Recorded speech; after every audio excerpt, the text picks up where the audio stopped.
Dear students, मैं Suresh Chandra Sharma, assistant professor political science. आज हम चर्चा करते हैं शीत युद्ध के दौरान कुछ ऐसा घटित हुआ कि युद्ध के कगार पर पहुंची महाशक्तियां अचानक से पीछे हट गई और उनके मध्य जो एक आक्रामकता थी, जो एक विरोध था, वो धीरे धीरे कम होने लगा।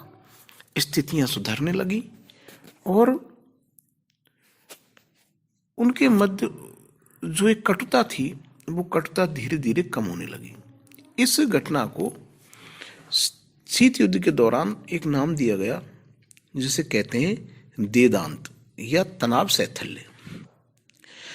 देदांत शब्द का अभिप्राय है पूर्व एवं पश्चिम के बीच तनाव में शिथिलता। क्यूबा मिसाइल संकट महाशक्तियों के लिए एक गहरा झटका था।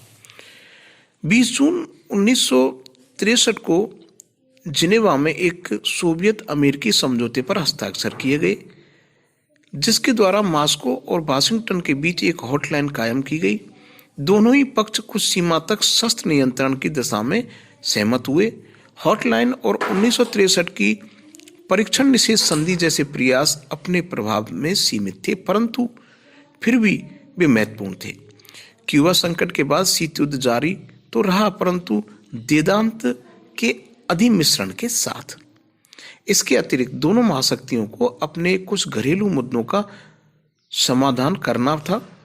जहां क्यूबा संकट के कारण क्रुश्चेव की प्रतिष्ठा को धक्का लगा, वहीं केनेडी का वियतनाम में हस्तक्षेप एक बहुत बड़ी गलती साबित हुआ और यह अमेरिका के सभी आदर्शों के विरुद्ध एक अपराध था। अतः क्यूबा मिसाइल संकट काल के बाद सोवियत संघ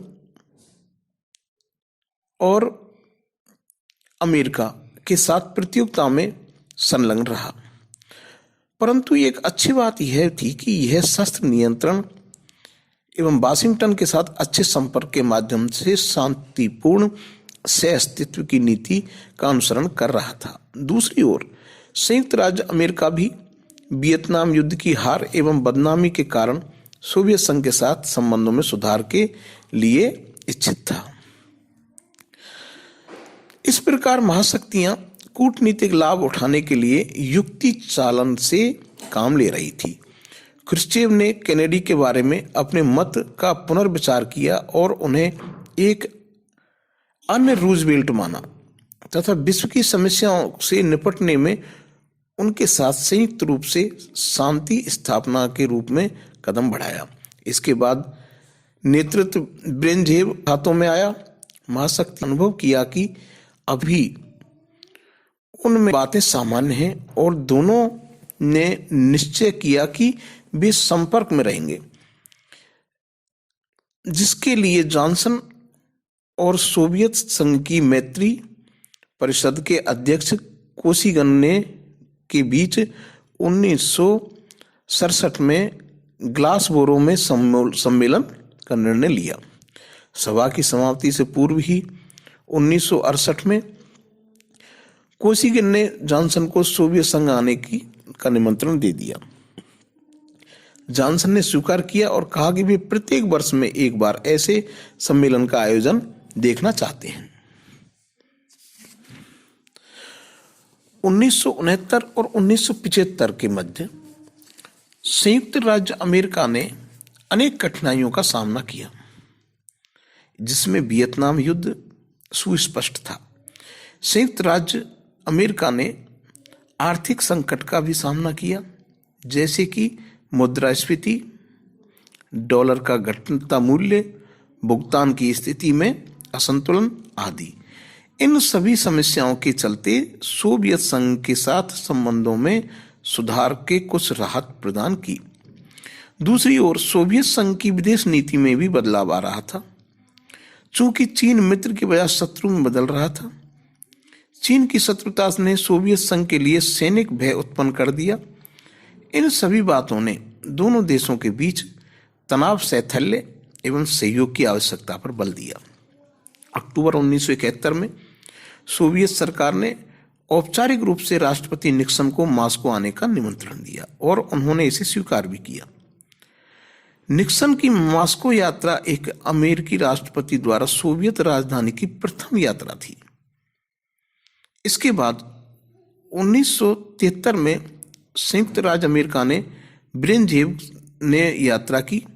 वेदांत की नीति ने महत्वपूर्ण उपलब्धियां हासिल की।